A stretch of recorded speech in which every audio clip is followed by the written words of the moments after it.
Hello my cutie predators. I hope आप लोग बहुत अच्छे होंगे और आपकी प्रेपरेशन आपके हाफ ईयरली के लिए बहुत अच्छी चली होगी। अगर आपकी हाफ ईयरली हो गए तो बहुत अच्छा, और अगर आपके हाफ ईयरली चल रहे हैं तो you can revise this particular chapter. और इसके कुछ इंपॉर्टेंट क्वेश्चंस आज के सेशन में हम करने वाले हैं। We will only take 5 to 6 minutes of yours and then we'll quickly try to understand कि आपको इस चैप्टर में चीजें आती हैं या नहीं। तो चलो एकदम जल्दी से स्क्रीन पर आ जाओ।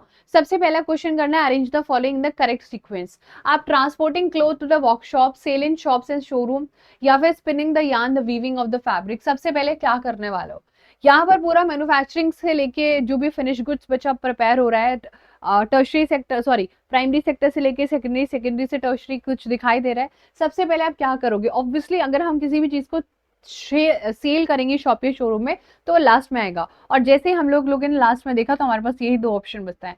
अब 3 और 1 में देख लीजिए, या तो आप ट्रांसपोर्ट करोगे क्लोथ टू द वर्कशॉप, या फिर बच्चा क्या करोगे, पहले यान को बनाओगे। और ऑब्वियसली पहले हम लोग यान को ही बनाएंगे। पहले जो यान है उसको स्पिनिंग करके उसकी जो भी फाइनल गुड्स है फिर उसको कहां पर भेजेंगे, फिर उसको ट्रांसपोर्ट करेंगे कि जाओ वेयर हाउस में इसका कुछ बना लो। Isn't it? और आंसर मिल गया। ये पीवाईक्यू है, ये अभी रिसेंटली आपके बोर्ड्स में आया था। तो this type of questions are going to be there in your book, so brace yourself. By the way date sheet भी आ गई है। चलो क्वेश्चन नंबर सेकंड कर लो, which of the following belongs to the service sector. Service sector में क्या होता है बच्चा, सर्विस सेक्टर में कोई भी आपको अपनी सर्विसेज प्रोवाइड कर रहा होता है। सो मल्टीपल क्रॉपिंग में कोई आपको अपनी सर्विस प्रोवाइड कर रहा है, या फिर सेरिकल्चर जो अगेन आपका प्रोडक्शन ऑफ सिल्क से रिलेटेड है। आईटी यानी कि information technology and aluminium smelting. अब बताओ जल्दी से कौन आपको अपनी सर्विस प्रोवाइड कर रहा है। एल्यूमिनियम स्मेल्टिंग में वही रॉ मटेरियल से कुछ ना कुछ लेना देना है, मैन्युफैक्चरिंग से कुछ ना कुछ लेना देना है। Otherwise agriculture, agriculture the only option that we left with. Service sector जो कि हमारा टर्शरी सेक्टर होता है बच्चा, जो हमारा थर्ड सेक्टर होता है that is called as tertiary sector, और वो होता है आईटी, जहां पर आईटी प्रोफेशनल्स आपको अपनी सर्विसेज दे रहे होते हैं। राइट, वेदांतु की जितनी भी टीम है जो आप तक इतने सारे कनेक्टिविटी बना के पहुंचे, those all are working in the IT sector. ठीक है, चलो then obviously it is IT sector. Next question है बहुत सुंदर, this is also one of the most important PYQ. ये भी आप एक बार थोड़ा सा ध्यान से देखो। इसमें आपको फिल इन द ब्लैंक करना है। एक सेक्टर है primary, secretary, secondary and the tertiary, और उसमें उसका नेचर लिखना है, नेचर ऑफ इकोनॉमिक एक्टिविटी है। तो ऑर्गेनाइज्ड और अनऑर्गेनाइज्ड क्या है बताओ, ये कोई अनएम्प्लॉयमेंट एम्प्लॉयमेंट एक्टिविटीज है, या सोशल एक्टिविटीज है, प्रोडक्शन एक्टिविटीज है, political? Obviously it is not political activities. Organised और अनऑर्गेनाइज सेक्टर्स वो होते हैं बच्चा जहां पर लोग एम्प्लॉयमेंट, यस, जहां पर लोग जॉब करते हैं। अब ये दो सेक्टर्स हो सकते हैं, या तो वो ऑर्गेनाइज सेक्टर में काम कर सकते हैं या फिर वो अनऑर्गेनाइज सेक्टर में काम कर सकते हैं।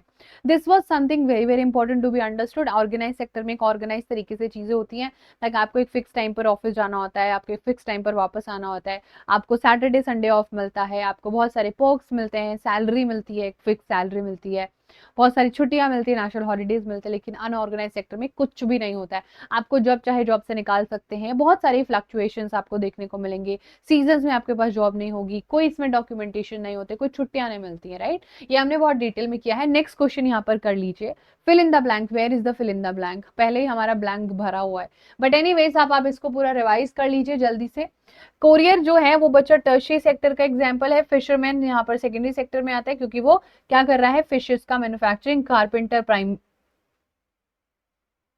ट्रांसपोर्टर, अच्छा ये मैच द फॉलोइंग है, रुक जाओ इसमें कुछ ना कुछ गड़बड़ है। Let me just tell you simply, अगर इसमें हमें सेक्टर से मैच करना था तो सबको पता है ट्रांसपोर्टर क्या है बच्चा, सर्विस है।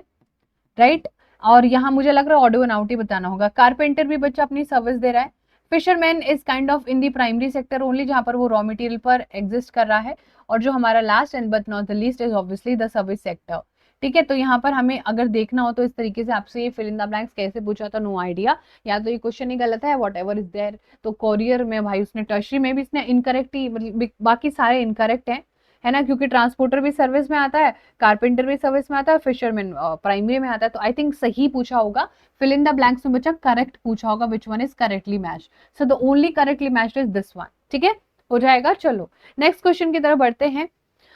नेक्स्ट क्वेश्चन में आप बताओ, manufacturing provides job opportunity to reduce dependence और एग्रीकल्चर। Identify the thing.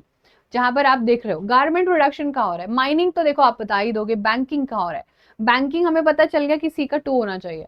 जैसे हमने बैंकिंग देखा तो बैंकिंग तो हमें पता है कि टर्शियरी सेक्टर है, सर्विस दे रहा है कोई अपनी बैंक में, हम जा रहे हैं।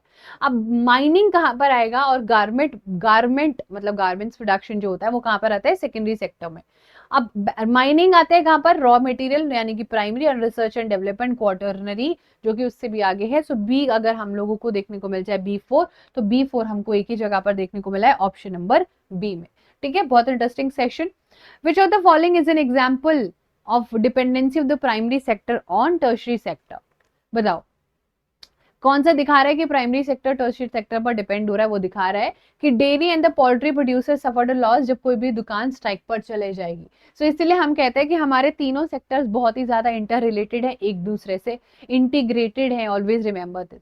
चलो एक बहुत ही सुंदर सी यहाँ पर स्टोरी है, उसको करने की कोशिश करो, और अगर आप ये क्वेश्चन कर पा रहे हो तो बड़े मजे की बात है, लेकिन I will not tell you the answer, और ये क्वेश्चन का आंसर आपको मुझे होमवर्क में यानी कि आपको कॉमेंट सेक्शन में बताना है। Now try to read the answer. If there is any disruption by transporters, lorries refuse to transport vegetables, milk, etc. from rural areas to urban areas, food will become scarce in urban areas, whereas farmers will be unable to sell their product. Which of the following sector will be affected? Obviously, समझ में आ गया ना आपको? चलो अब ये question मुझे आपको बताना है, अरे ये क्वेश्चन का आंसर आपको मुझे बताना है कमेंट सेक्शन में, and let me know, definitely let me know the answer in the comment section if you think that you know the answer. बाकी मिलते हैं बच्चा नेक्स्ट क्लास में। हमारी बहुत सारी क्लासेस आपको यूट्यूब पे हमारे इस प्यारे से चैनल पर देखने को मिल जाएंगी, तो वहां पर आप जाके बहुत सारे वन शॉट और यूट्यूब्स का सॉरी वीडियोस का जो है एंजॉयमेंट कर सकते हो, बहुत सारी चीजें लर्न कर सकते हो। मिलते हैं अगली क्लास में। Thank you sir, bye.